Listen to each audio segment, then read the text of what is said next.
Bem, hoje o programa Preto no Branco estreia a Tribuna do Produtor. Toda quarta-feira nós teremos aqui alguém da produção mato-grossense conversando com a população de Mato Grosso exatamente sobre os caminhos da nossa produção. Afinal de contas, Mato Grosso tem 76% da sua economia ligado ao agronegócio.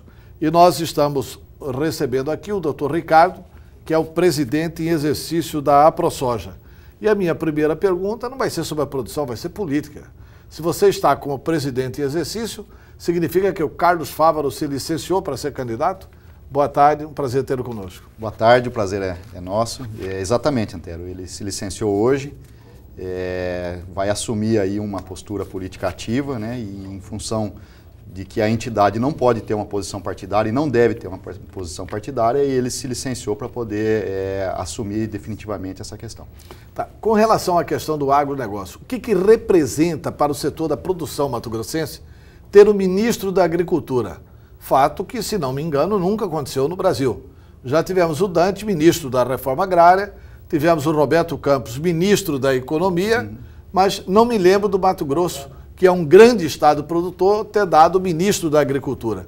O que significa Mato Grosso ter o ministro da Agricultura e o secretário nacional de Política Agrícola, que são Neri Geller, o ministro, e o Seneri Paludo, o secretário nacional de Política Agrícola? Acho que, antes de mais nada, isso é um reconhecimento da importância do estado de Mato Grosso na produção agropecuária brasileira. São nomes expressivos dentro do setor, são nomes representativos. O ministro Neri Geller é agricultor, é um ministro que tem conhecimento de causa e nos traz bastante confiança no seu trabalho e bastante orgulho de tê-lo lá como ministro, um puro representante da agricultura de Mato Grosso. E o Plano Safra, que foi anunciado por esse ministro, quais os benefícios que trouxe para a agricultura e para a pecuária mato-grossense? Olha, o Plano Safra é um plano bastante completo, o ministro trabalhou muito ligado ao setor, ouvindo realmente as nossas reivindicações. Houve um aumento da alocação de recursos bastante considerável, linhas de crédito com aumento de limites também. A gente nunca pode comemorar aumento de taxa de juros, mas a gente pode dizer que o pequeno aumento de taxa de juros que teve em algumas linhas foi bastante justificado, uma vez que a taxa básica, que é a taxa Selic, que orienta toda a composição de juros, aumentou muito mais do que aumentou a taxa de juros das linhas de financiamento. A pecuária também foi atendida com linhas específicas. A gente acredita que, dentro do possível, foi um plano bastante abrangente e bastante completo.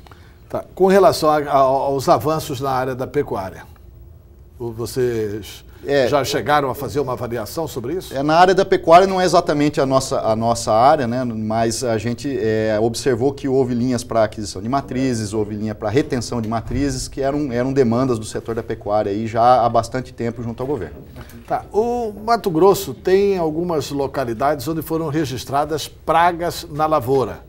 E houve até uma solicitação para a utilização de determinados remédios, de determinados defensivos agrícolas. Como é que isso está afetando a produção mato-grossense? É uma situação que diretamente impacta o custo de produção, há um aumento direto no custo de produção e indiretamente uma redução da produtividade, uma vez que o ataque de pragas é sempre um evento maléfico para as culturas. Tivemos a liberação emergencial do benzoato de emamectina para o controle da helicoverpa. Felizmente isso aconteceu, porém não houve tempo hábil para que esse produto fosse amplamente utilizado e agora, por uma ação do Ministério Público, houve uma determinação judicial retirando novamente a autorização para o uso desse defensivo.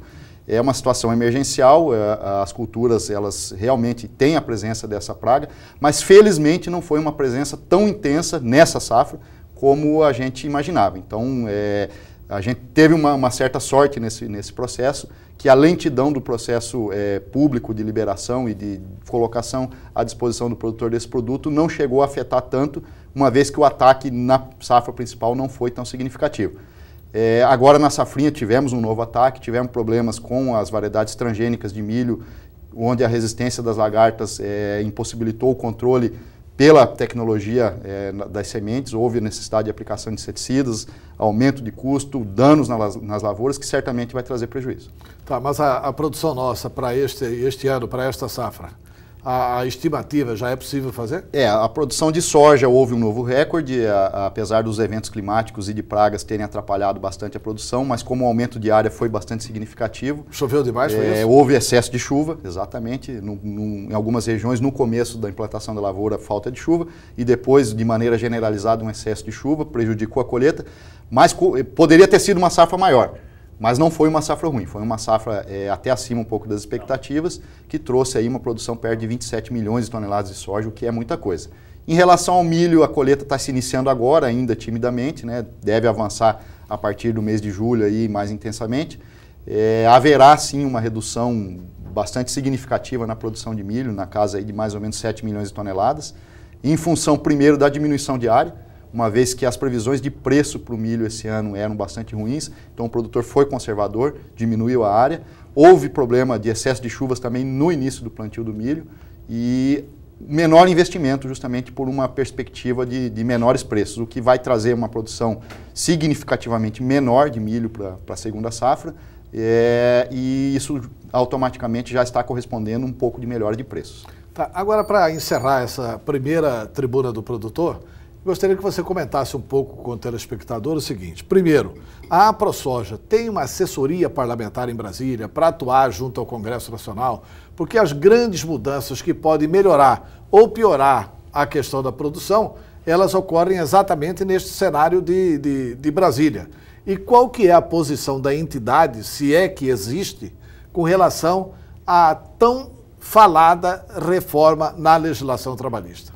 Sim, a AproSoja não tem uma assessoria própria. Nós somos fundadores e participantes da Frente Parlamentar da Agropecuária, que é hoje a frente que congrega todos os parlamentares que têm afinidade com a agricultura. É uma frente extremamente forte, extremamente unida, que consegue avançar com bastante empenho em cima dos temas que são próprios da agricultura. O setor hoje, felizmente, se encontra bastante organizado nessa questão política em nível nacional e a gente tem conseguido bons avanços, haja visto o que aconteceu com o Código Florestal, que foi o primeiro grande produto entregue pela Frente Parlamentar da Agropecuária, um avanço significativo na legislação ambiental.